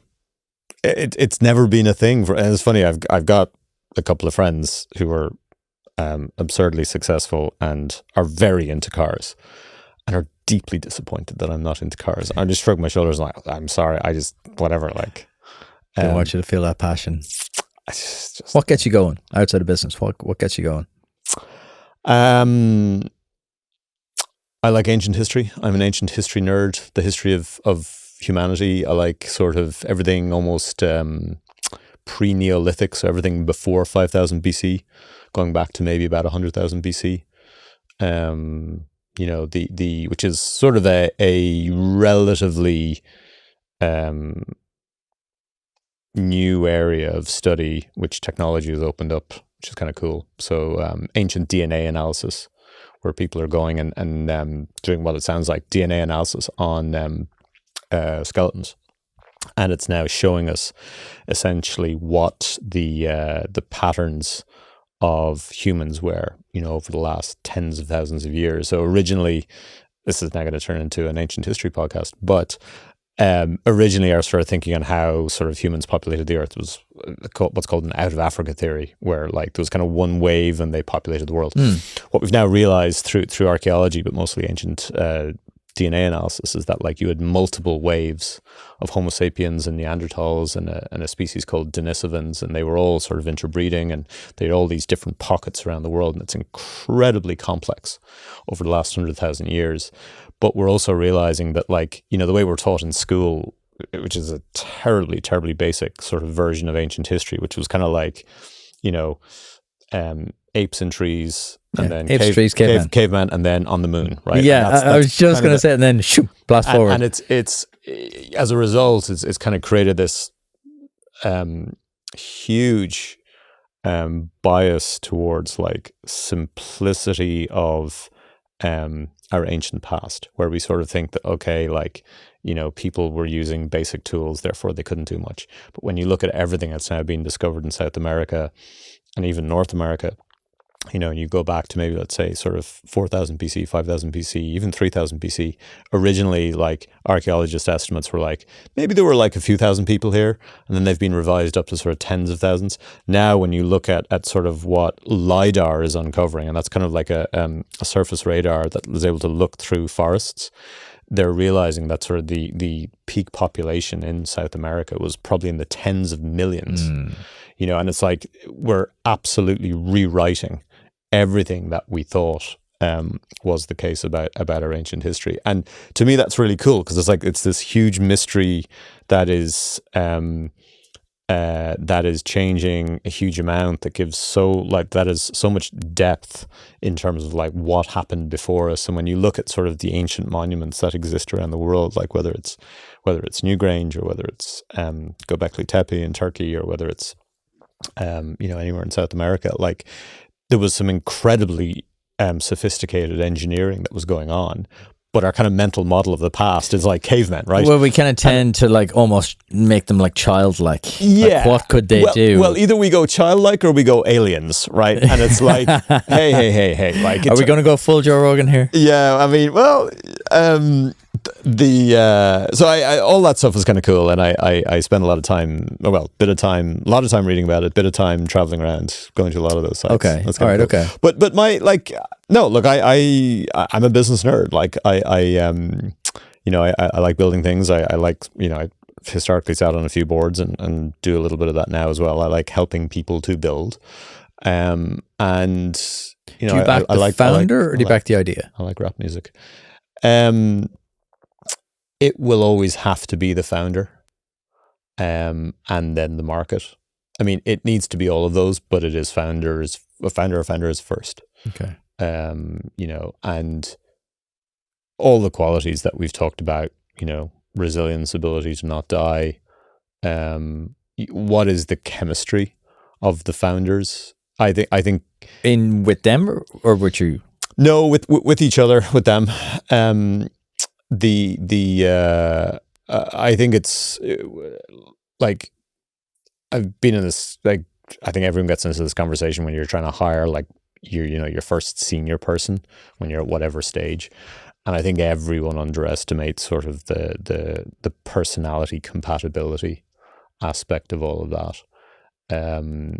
I do think that's hugely underrated in terms of trying to get that human chemistry right, and sort of just watch and observe. And like, I'll meet founders from time to time. They're like, we're amazing, we're really close. So then it's like, cool, tell me your last really bad argument. They're like, we haven't had one. I'm like, all right, well, come back when you've had that and see how it is. Can't have tough conversations. There's going to be a lot of issues bubbling under the surface there. Well, there mightn't even be, but it's like you got like, you've got to be able to like have sort of, robust engagement, and to be able to come out and know that it's okay. Yeah. Like it's everything isn't a nuclear thing. Yeah. 'Cause I think that's what happens. People sweep issues under the rug, and then a small thing becomes a big thing, and the whole nuclear button is pressed over something so minor that it.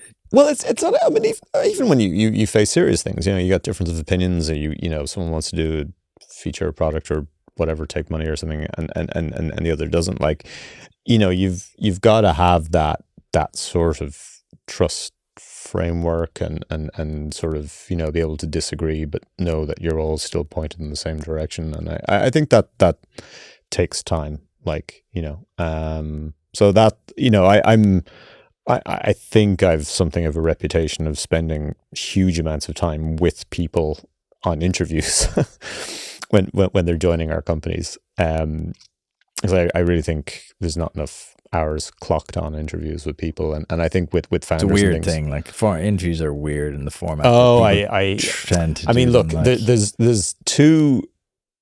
I think two of the best manufacturing scenarios for lying that our civilization has invented. One is interviews, and the other is age gates on websites. Oh yeah, are you over 18? Sure. Yeah.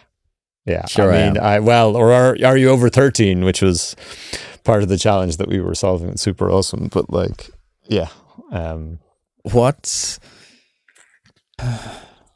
your red flags for working with people? Founders, staff, investors. What are your red flags?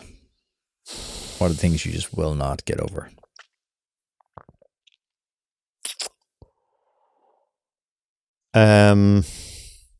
I think when it comes to investors, it's ego and just general attitude of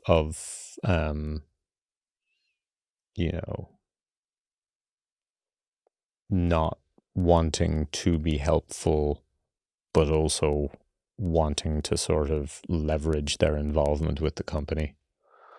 And I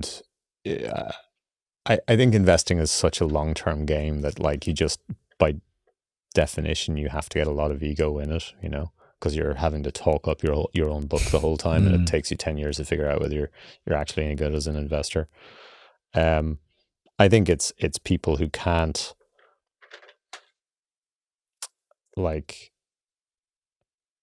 who are painful to deal with when you have a disagreement, and their way of disagreeing is to go nuclear, you know. And I think when you're negotiating, I mean, it's like, hey, well, we're just going to walk out completely. It's like, it's not how you structure a thing. Like, I think it's people who don't think, I mean, yes, this is transactional, but yes, this is a partnership, and we're going to be working together for some number of years.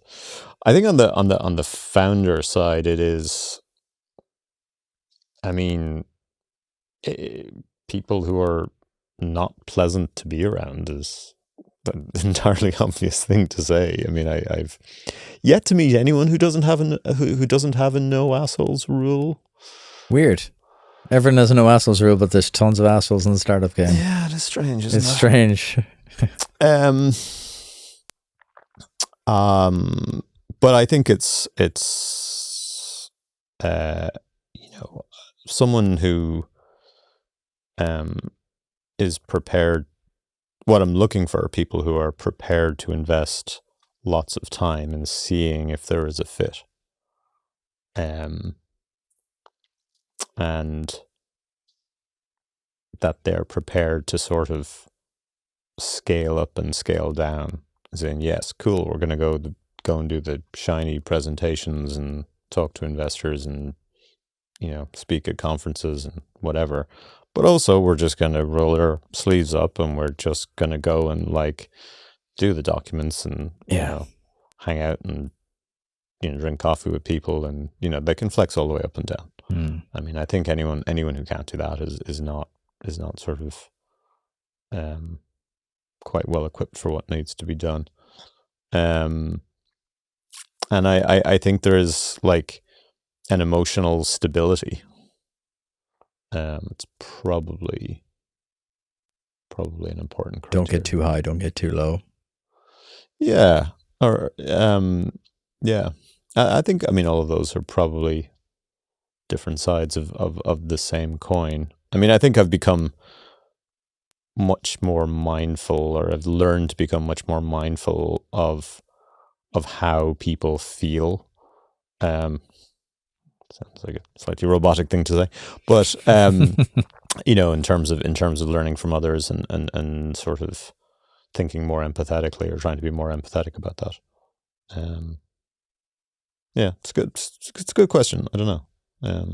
What mistakes do you see startups make consistently?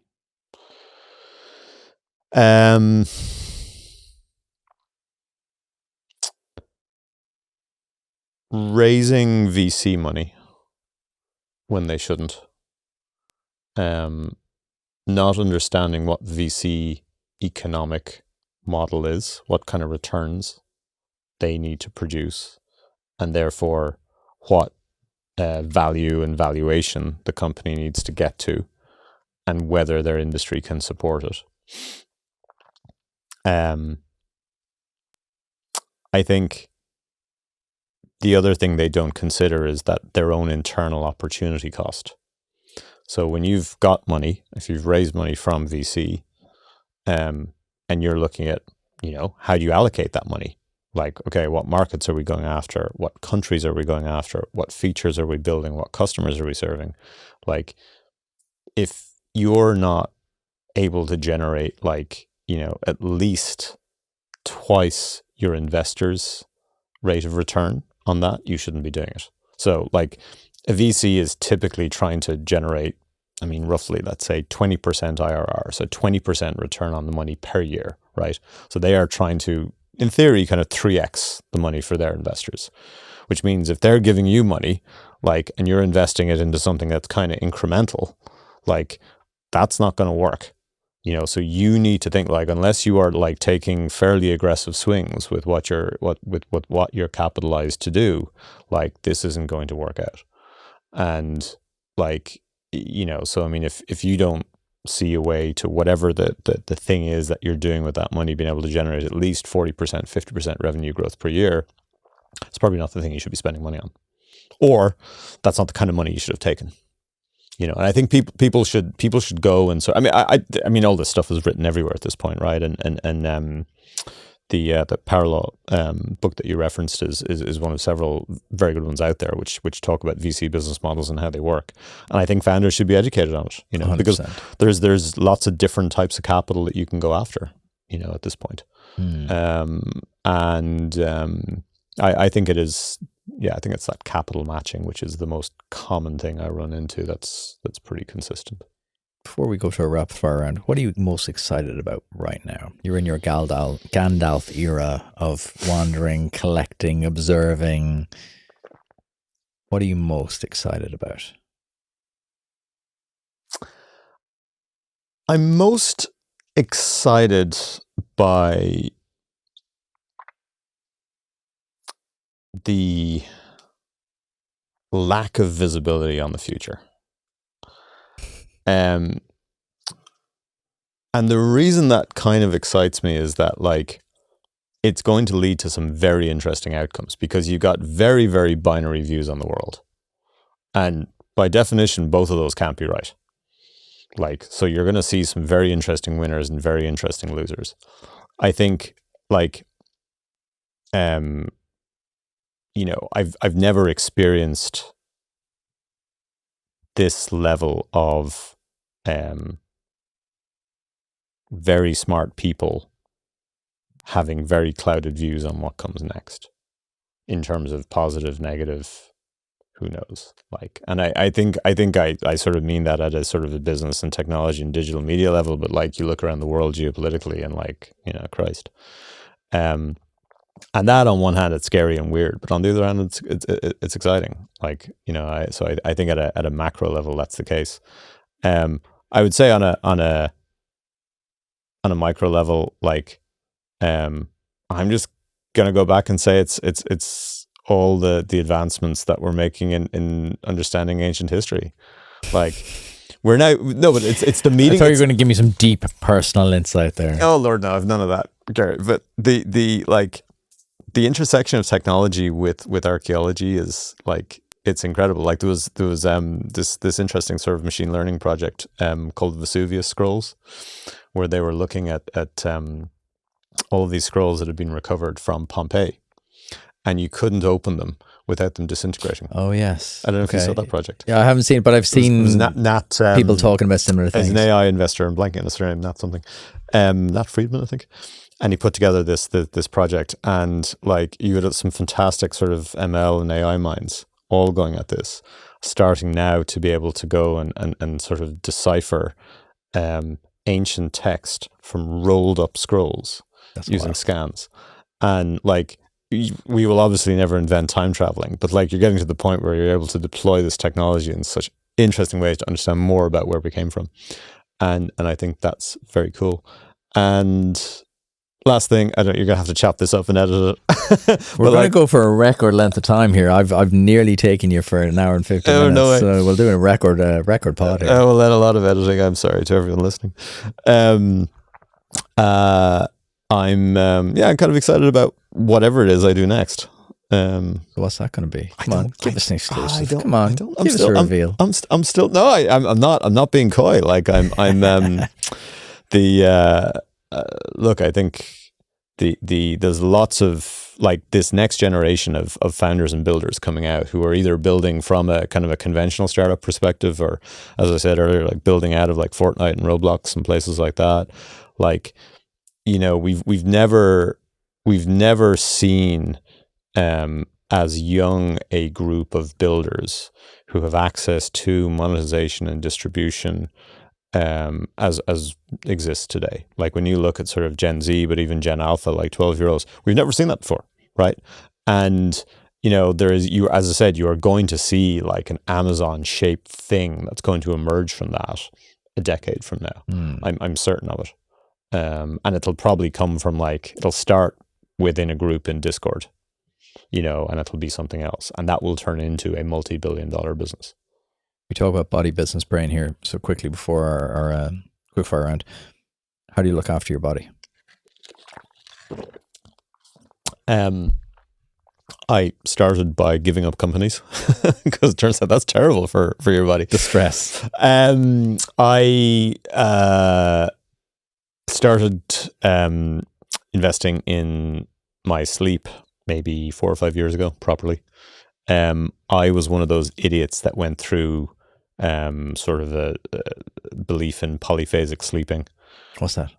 It's essentially thinking that you could reduce the amount of sleep so that you could be more productive. So you would sleep in units of 2 or 3 hours. Oh, wow.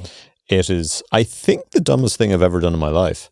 I mean, it probably shortened my lifespan by some material amount. Didn't do it for very long, but I absolutely grew up in an era of you just sleep less to be more productive. Yeah. And that is utterly idiotic. You and Margaret Thatcher. Yeah. And I read Matthew Walker's Why We Sleep. Pretty good. And I have become something of a sleep evangelist with people. So that started, and I do intermittent fasting. I lift heavy weights. I mean, I kind of think it's probably like Huberman 101 for a lot of stuff. But common knowledge isn't that common. That's why I like to ask it, because some of the smartest people I know have just no concept of looking after themselves. So that's why I like to try to have some sort of holistic view on the whole thing, because without the good body, the good brain, having a good business is kind of almost pointless. You can. I mean, look, you're going to pour your literal life force into companies, and you have to try and balance all that stuff out. It's very hard to do. But it does help, and the sleep thing is obvious, but it works. And if you can sort of boost your sort of nutritional intake, that's helpful too. I also try and just not eat bread or pasta, which are both delicious. They are delicious. And they're so good. But yeah, everything in moderation, right? That matters. The dose is the poison is the dose. What's that phrase? I don't know if I've heard of that. I started doing maybe 2-3 years ago. I started doing blood tests twice a year. That was speaking my language. Yeah, it was a game changer. And that's an area I would love to either start or be investor in.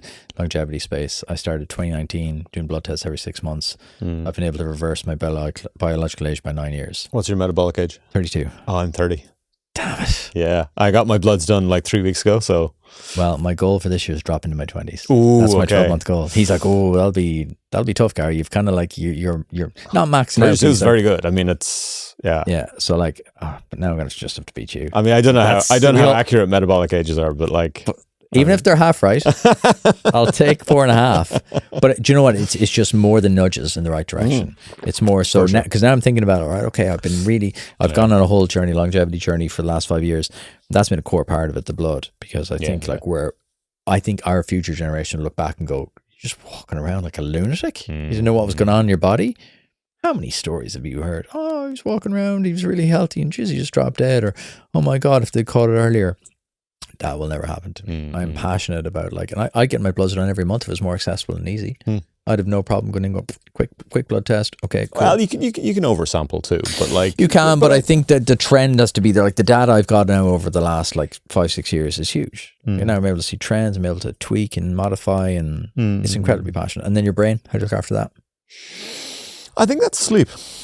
I mean, again, I sort of wire that in there. I mean, I find exercise is the thing that is very good for my brain, and there's absolutely been a correlation between sleep and sort of general mental health.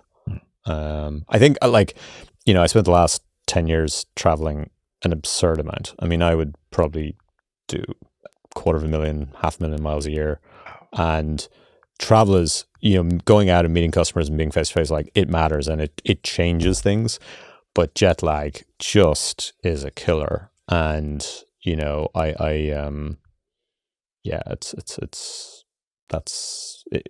there was a way to avoid jet lag, that would be awesome, but there simply isn't. So you've just got to mind your sleep. I think less. I think like hybrid and remote is good, but like nothing beats the in-person thing. But I think like once a quarter, I was kind of trying to think of a cadence of good travel. It's probably once a quarter, I think. That's what I ended up sort of, but I mean, it depends on the situations that you're in. But, yeah, of course. Like different horses for courses. Right. We'll finally get to the quick fire round. Might even have to make this. Although I said yesterday to someone, I was like, you know what, I'm really going to do a few really long ones. So there you go. I talked it into existence. Well, hold on. Let me just actually see you asked me some very specific things. I did, but no better man to do it. So yeah, when you're in your own time, what book would you recommend every founder should read? Well, I actually keep a list of 17 books for founders. Unreal. Okay, I'll put it in the show notes. Give me that. I'll send you links. It's on my Goodreads page. But I would say, well, I'm actually going to give you 2 rather than 1. I would say almost anything by Daniel Kahneman, Thinking Fast and Slow, is very good. And then I would also recommend a book by his occasional research partner, Robert Cialdini, called Persuasion. Do you have it? Persuasion. I haven't. Influence is unbelievable. Yeah, it's amazing. This was a sequel. Persuasion. Very good. Cialdini. I actually didn't know they collaborated. Yeah, they did. They did one paper, I think. Okay. What is something you'd learn the hard way? That when you're building a company, you are always equidistant from success and failure, no matter how good you might be feeling. Until you have got money in the bank and the company's been acquired and the money's been wired to all the shareholders, like, you are equidistant between success and failure. I mean, I once, tiny ramble, we had one of our companies was being acquired, and the long form had been done. It was waiting signature. We had draft press releases ready to go. It's a public company, and there was one customer reference call to do because it was a big customer. CEO of the acquiring company called the CMO of the big customer. It's a big company. It should have been just routine 5-minute. You guys good? Cool, great, fine, done. Somehow that whole thing got wildly out of control, went absolutely sideways. Someone said something weird. The other person reacted weird. The deal fell apart. I had to call, I was on the board of this company. I had to call the founders who were sitting at a pool waiting to open champagne to tell them the deal had fallen apart. No. And they actually couldn't believe me. I understand. We put it back together. It took us 18 months to do. Oh my God. But it was the most unbelievable thing I've ever seen. And I'm sure people have lots of stories like that. So you never know. Good lesson though. Literally don't count the champers until it's popped. Hopefully you're listening to the pod and you're feeling inspired. Maybe you want to do new things in your own business, or maybe you have that brilliant idea you've always wanted to bring a little bit further and see if it works. So why not right now? You listen to the majority of the guests in this show, and they've been helped by the local enterprise office at some stage in the journey. They have something for everybody. Whether you have that idea you want to develop, you want to get your products to new markets, you want to innovate your existing products, or you want to expand staff and premises, they have the supports to help. So why not today? If you want to start up or grow your business, then contact your local enterprise office today. What have you sacrificed to achieve your success? Inner calm. Relationships, friends, ability to relate to people. I'm sure just all the usual stuff that founders have to go through. Do you think they have to? I think when you are building a company, you, as I said, you are pouring your life force into it. It doesn't come for free. I think it's very tough being the partner of a founder.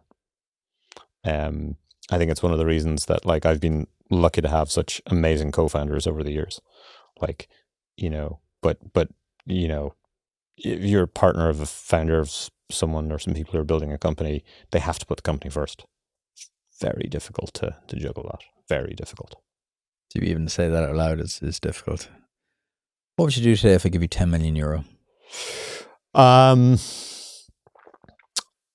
would split it into 100 checks of 100 grand, and I would go and find 100 very interesting builders in Discord, Roblox, and Fortnite, and I would invest across all of them. Very specific. They're the perfect kind of questions. I like answered. Specific, tangible, real. Now, a variation on the theme. I'm going to give you 1 million, but it's for one person or one company to invest in. Who is it? 2 answers, big and small. Go on. This is breaking it. No founders answer this question straight. I think it's definition of the founder. Well, You'll always find actually, a way. no. You should ask better questions because you should define what kind of return you want. Okay, because like when you say you give me 10 million, it's like, well, what do you want back? Do you want yield? Okay. Do you want me to turn that 10 into 20 or 10 into 100? Okay. What's the level of risk you're willing to take? Very interesting. No one's fed that back to me. Because I'm like, I can give you very different answers. Okay. So, okay, let me give you the on the 1 million question. So if you want to convert your 1 million into 5 million, I would say there's a very interesting software company in Italy called Bending Spoons, and they are buying up a lot of tier 2 apps and pieces of software. So they were the ones who bought Evernote. And they're basically going in, retooling the whole thing, changing pricing, firing everyone. They are basically what the future of private equity is going to look like, which is software. So if you think about private equity buys like a lot of like, mom and pop type business, things like that. Well, if you think about what the future that's going to be, it's going to be people running sort of apps and people running, pieces of software like that. So they're doing that. So you give 1 million to them, you get 5 million back. That's my sort of private equity style answer. If you want a venture style answer to the 1 million, I would look at what Sean Blanchfield's new AI startup is, which is called Gentic. And that is my how do you turn 1 million into 100 million. I would go there. Wow. 2 cracking answers. Brilliant. If you were starting from zero again in 2024, what would you build? Something focused on old people and cybersecurity. It is, again, like I look for growth markets. What is something I can look at and go, that's going to be 10 times bigger or 50 times bigger in 10 years' time? And I think digital crime around fraud, around identity theft, not just for old people. I think that's going to come down. Yeah, as we talk. We all get older. No, but so also we all drop in that bucket. No, but I think we're actually getting older quicker.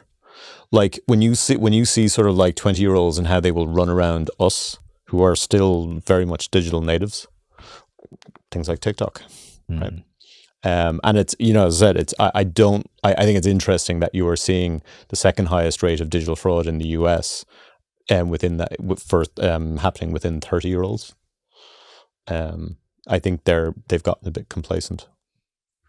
It's an interesting one. I must look into it. My theory would be that they're trying to gamble on things that might be too good to be true. That would be my theory. But I think they're still being naive about then like what that is, because this is fraud, right? So I mean, it's not, hey, I did a stupid thing and I put money into a coin. This is like someone stole my credentials or whatever, right? So yes, I think it's linked to all of that. But I mean, it's still sort of a level of naivety about a thing, right?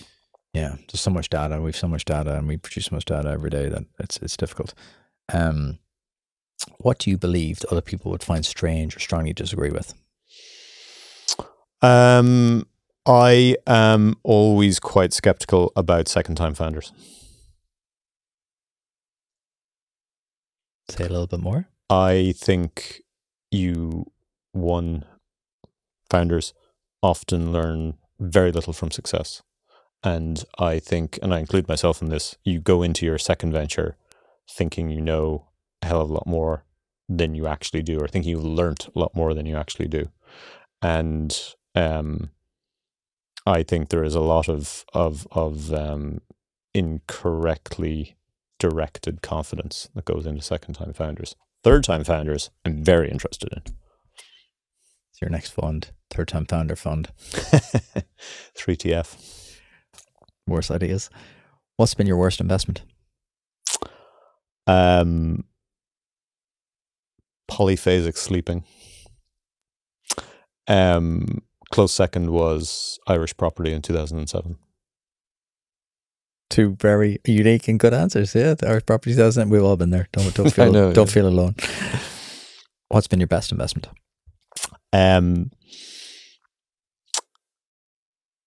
Spending excessive amounts of money on flying to places to meet people in person. And it's an argument I've often gotten into with people about, do you need to go to a place? Could you not maybe just call them? But I have found time and time again, this is also not a surprising statement, that like you go and you physically hang out with people and you build some chemistry and it works. And okay, like it means flying to wherever, North Carolina or Buenos Aires or Sydney or whatever it is, but it is worth doing. It's hard, it's painful, it's not brilliantly scalable, it still absolutely works. I will continue to do it. I'm 1000% in agreement. This is a very different conversation if we're on Zoom. Oh, we're not doing 2 hours. We're not sitting here. We're not getting really to know each other very well. We can have side tangents. I am 1000% in agreement, and that's why I'm going to travel so much next year. What's your final piece of advice to every founder listening? Assume that anyone you're asking advice from is mostly just talking survivorship bias. Like, so much of this game is that. And I mean that on both founder and investor side. Like, it's when you're building a company, like so much of it is situationally and it is situationally dependent. Like it is temporally dependent on what's going on. And you know, that's why I really, when people ask me what advice, I really hate giving advice. I sort of say, here were my experiences.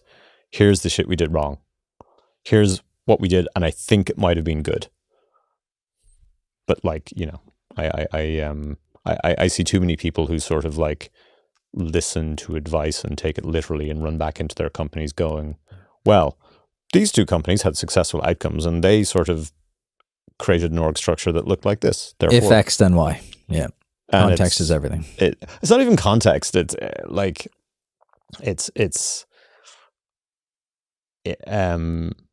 outcomes, successful outcomes depend on so few things. You can do an awful lot of things that have an incremental impact, but it's only incremental. You know, and I think humans in general are pretty bad at distinguishing between innovation and novelty, because they kind of both look the same at a certain range. We didn't even get to touch on your writing. Where can people learn a little bit more about you and your writing? Because it is super. I have to give a massive shout out to that. Go and read your writing, because it is. If you enjoyed this long, if you've made it to 2 hours, you were going to. You're going to bloody love his writing. Oh, wow. So okay. Where can people learn a little bit more about you and follow some of your stuff that you're working on? Well, I'm on X or Twitter, whatever. But I write a newsletter. You can get it at dylancollins.com. Or there's like a LinkedIn version, which is like weirdly 10 times popular, which says a lot about LinkedIn. Power distribution. More so than my writing. It is the power distribution. Yeah. But yeah, I sort of, it's a nice outlet for me. Dylan, thank you so much for joining us on this epic episode. Gary, thank you, and also apologies that it was so long, but it was very enjoyable. I just kept you going. I'd keep you here for a 4-hour one if we could have done one of those 8-hour. We're getting into Lex Friedman territory with that, right? Dylan, you're a gent. Thank you so much. Thanks, sir.